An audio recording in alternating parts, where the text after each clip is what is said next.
What's going on, guys? Multiverse here with a brand new action figure review video, and today we're going to be taking a look at the Marvel Legends and Magic the Gathering crossover Spider-Man by, of course, Marvel Legends.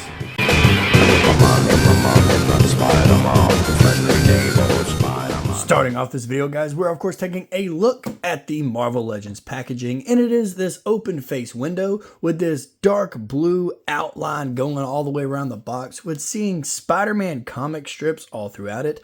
I love seeing the battle damage Spider-Man front and center, and I do believe that this is the same body mold from the Maximum series Spider-Man. I could be wrong, but that one will be in the mail here in the next 2 or 3 days, so be on the lookout for that video. We do of course see the Magic the Gathering card and Magic the Gathering and Spider-Man down here at the bottom with the Hasbro logo and Marvel Legends at the top. Flipping over to this side, guys, is a Marvel Legends again. It's Spider-Man's name and a nice little image of the character straight from the comics, or in this case from the card. Over here on the back is the other figures that you can get that are getting their own Magic the Gathering crossover. We have Wolfman, Spider-Man, Anti-Venom or Agent Anti-Venom, and then of course the Iron Spider Mary Jane variant, which I'm really looking forward to getting that one. These two are the ones that I really want. I obviously want a Spider-Man and I now have it.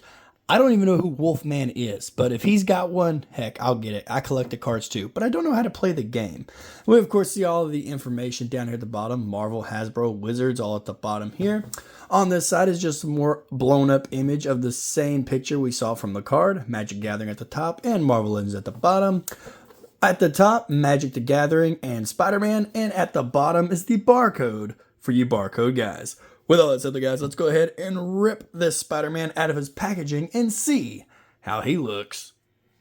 So right here, guys, is the spectacular Spider-Man fresh out of the packaging. And from my first hand impressions on this Spider-Man, I absolutely think he looks fantastic. I think they did an amazing job on the battle damage portions. I would have preferred a little bit more blood within the cuts like you see on his shoulder, bicep, or some of the missing suit, obviously. Like, maybe, give us a little pinkish tint on him, show some burn marks or something, especially on this exposed arm. I feel like there should be more bloody looking on him. I get they can only do so much because, it's for children, but I mean, it's 13 and up, right? Is that what the box says? I believe it says 13 and up on the box. So yeah, they could get away with a lot more blood than just here and there. But for the design, guys, absolutely love it. This right here is my all-time favorite Spider-Man suit. I love the spectacular Spider-Man suit with like the smaller chest emblem on the front and the back. And just the detail that they put into this figure alone looks absolutely phenomenal. And I'm a sucker for the articulation that we have. And he kind of looks like he's about to fall. So let's go ahead and fix him up. Actually, let's go ahead and get him out of the spotlight here, and we'll take a closer look at the accessories that he came with.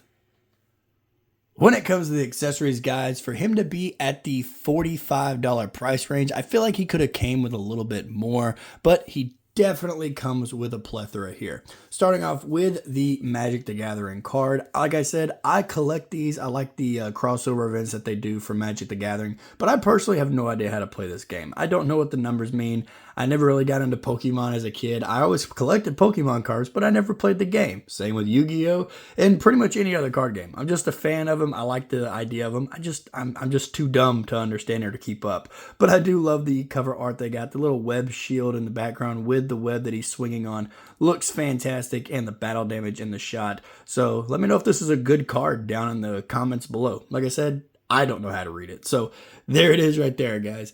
He also comes with 2 interchangeable heads, starting off with the beat up Peter head sculpt. This guy has obviously been through hell. He got the crap beat out of him, and that eye is just gone. There's no way he can see out of that. But I love the detail that went into this Peter Parker head. The hair is beautifully slicked back. It's beautifully detailed. The cuts, the bruises all over his face looks absolutely amazing. And even with the Spider-Man head here, just the hair coming through the mask is a phenomenal touch. I love that they did that, and I love that we have the menacing, squinted Spider-Man eyes. He is pissed off under here. I'd be pissed off too if I looked like that under my mask, but right here, he is ready for battle. He is ready to continue the fight and do some damage.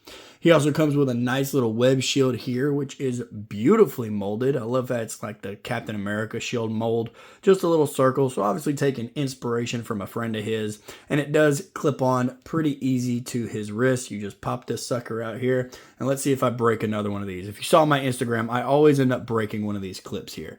So let's just see if I can like squeeze this on there without snapping. Don't break. Alrighty. So it just clips right on, no problem at all. Looks amazing. And Spider-Man being as flexible as he is, hopefully we can get him into some like blocking poses. Get him really balled up behind there like Captain America in the MCU. How he like pulls his legs up and gets behind the shield. Absolutely love the detail for this though, guys. Looks fantastic and feels sturdy enough to where you're not going to break it. It's got some give, so it's not a super hard plastic, but it's not too soft to where it's going to be flimsy in his arms. He does, of course, come with a swinging web. We've seen these time and time again. Beautifully detailed, perfect color for it. I love the white webbings as opposed to like the completely translucent webbings they try to give us. These really stand out for photos and looks amazing. And then, of course, he comes with a traditional hands. He comes with a pair of thwipping hands, wall crawling hands, and then a pair of fisted hands. Would have loved a little bit more accessories on this guy, but like I said, I do believe this is the same body mold we're getting with the Maximum Series Spider-Man. I'm definitely going to be comparing the two, and I know that one comes with a lot of accessories. With all that said, guys, let's go ahead and move away from the accessories and take a closer look at the detail. When it comes to the detail, guys, like I said, this Spider-Man does look phenomenal. Absolutely love this head sculpt. The beat up Peter head is probably my favorite out of the two. Don't get me wrong, this right here is amazing. But I just wanted to showcase all the detail that is sculpted onto that face. So obviously we already took a look at it. He's all beat up. The hair looks great. But going down to the torso, guys, this is where he shines the brightest. I love that the battle damage is sculpted into the suit. It's not just quick brushes of paint over it. What I really would have preferred is if the emblems were sculpted onto him, front and back. I would have loved that. You know, we're paying $45 for this figure and $60 for the Maximum Series. I would love it if they started actually putting the emblems on the figure itself so you can feel it instead of doing this little painted nonsense, especially for like the webbing. I would love to get a Marvel Legends Spider-Man where the webbing is actually sculpted into the body mold. Maybe that'll happen later on in the future. They did it for the Amazing Spider-Man Andrew Garfield one. They did it for the Tobey Maguire one, and they did it for the Spider-Man Final Swing suit from No Way Home, and we'll be seeing those later. Those are all sculpted in. All the lines are sculpted in. So I really hope we see that with some of these more comic book variants of Spider-Man. But just the detail all throughout the body mold, the muscles, the skin tight suit, the cuts and damage all throughout it is just sculpted in, and it looks freaking magnificent. I cannot get over how good it looks. And even like kind of like the wrinkles throughout the suit. There's a lot more wrinkles on this suit where it kind of just shows like where it tore. Now the suit doesn't fit right. So mad respect to Marvel Legends going the extra mile as much as they could. They could have gone a little bit further, but it is what it is. This figure still looks great. And I do love seeing that the cuts are also sculpted into it. They're not just brushes of red paint on it. Going down the legs, guys, looking at the battle damage down here. Looks fantastic. Same as the torso. It just looks amazing through and through. And I'm possibly going to give this guy a 9.5 or a 10 out of 10. I'm a sucker for detail. Y'all know I am. And this guy is really topping that bar. Flip it over the back, guys. Not much battle damage going on back here, but just seeing the coloring, the bright blue and the dark red mixing together looks freaking amazing. I cannot get over that. And just with Spider-Man being one of my favorite Marvel characters, Wolverine will always be my number one, but Spider-Man is my number two. He is a fantastic character, and I could collect him all the live long day. And I cannot wait to pick up more Spider-Man that look like this. With all that said, though, guys, let's go ahead and move away from the detail and take a closer look at his size, his articulation, and we'll jump into some size comparison. When it comes to how tall this spectacular Spider-Man stands, guys, this Spider-Man to the top of the head looks like almost 6.5 inches. So we definitely have the adult Spidey here in the house. And I love seeing these slightly taller figures than the normal 6-inch scale. I'm a more sucker for the 7-inch. It's one of the reasons why I still buy McFarlane as the 7-inch figures. There's just more detail in it, but this guy right here being 6.5 is a beautiful decision by them. When it comes to the articulation, guys, starting off with the head sculpt, he is on a ball joint, but it doesn't so much as hinge all the way back and forth because it's not on a hinge. It's actually pegged in there. It is a dumbbell joint. So he rotates all the way around. He gets some beautiful Spider-Man head tilt in there, and they even carved in a little notch in the back of his head. If I can get the camera to focus on it. There we go. But on the back side here, guys, they did cut us this little notch here so we can definitely get some more range on our Spider-Man to look up. I myself don't think it's enough, so I will probably modify this to where I can just cut it just a little bit deeper and probably a little bit wider so that way it sits properly, so we can definitely get Spider-Man to look all the way up without having to make him be a limbo master. Going to his arms now, guys. Both of his arms do go way past 90 degrees, almost having him reach for the skies here. The butterfly joints on this figure are beautifully done. They reach all the way back, forward and back, and I do love that we can see the rest of his pec coming through the battle damage, and it's not just like something that was given half love. And over here is also beautifully painted all the way through, and the line actually matches up. Look at that. It doesn't die off at the end there. So definitely getting some brownie points there with Marvel Legends. Bicep swivel, double hinged elbows. His hands do interchange, so they rotate and hinge up and down. When it comes to his ab articulation, guys, his ab swivel is there. There is no waist swivel, but he does have a deep ab crunch forward, and like I said, he is a limbo master, so we're getting a flexible Spidey here. He can hit the Spidey splits, but you got to be careful because this one also has the pull down motion, so you can pull his hips down or pull him up, however you want to say it, so that way you can get him in some deeper Spidey poses, which is freaking awesome. I love getting that, so we can actually get him in some crouching Spider-Man poses.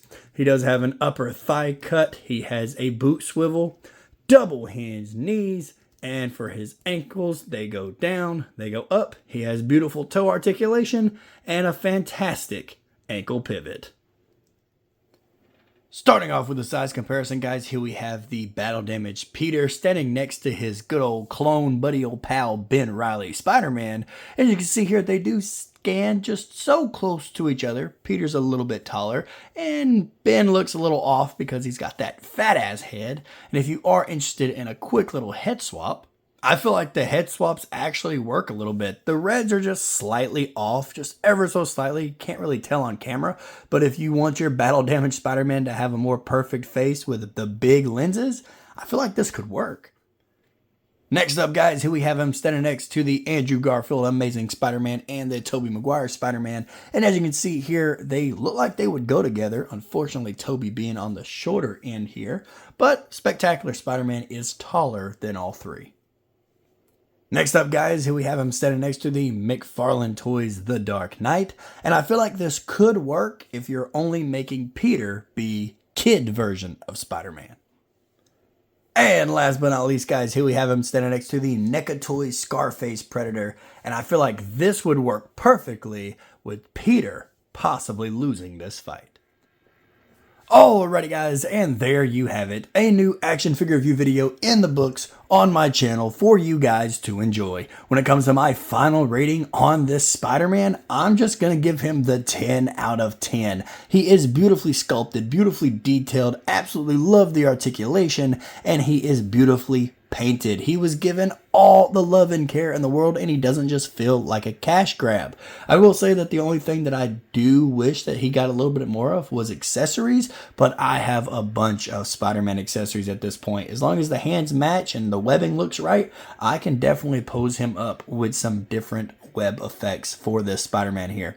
And he looks beautiful in my diorama with me having the little trashy alley going on, and hey, Spider-Man just lost a fight from the looks of it, or in the process of losing one. So you could have him just leaning up against the wall like so, or having him be in pain, looking like he's spitting up blood in the middle of the street. Spider-Man loses time and time again, but he always comes back and hits bigger and stronger than before. That is why we love this hero. Anybody could be under that mask. Anybody could be Spider-Man, and he is the inspiration and the hope that lives within us all. With all that said, guys, if you did enjoy this video, don't forget to hit the like button and subscribe if you're new. We are back to our original schedule of at least 2 videos or more every single week. So I love seeing that the channel is growing. Keep interacting with me in the comments, guys. It really makes me happy to see you guys are enjoying the video and letting me know what you would like to see next. I am open to get any figure that you guys are maybe hesitant on getting. I will pick it up for you,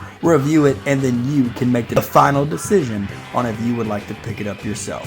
With all that said, guys, he's going home with a 10 out of 10, going on the top shelf, and I will see you in the next video. Later.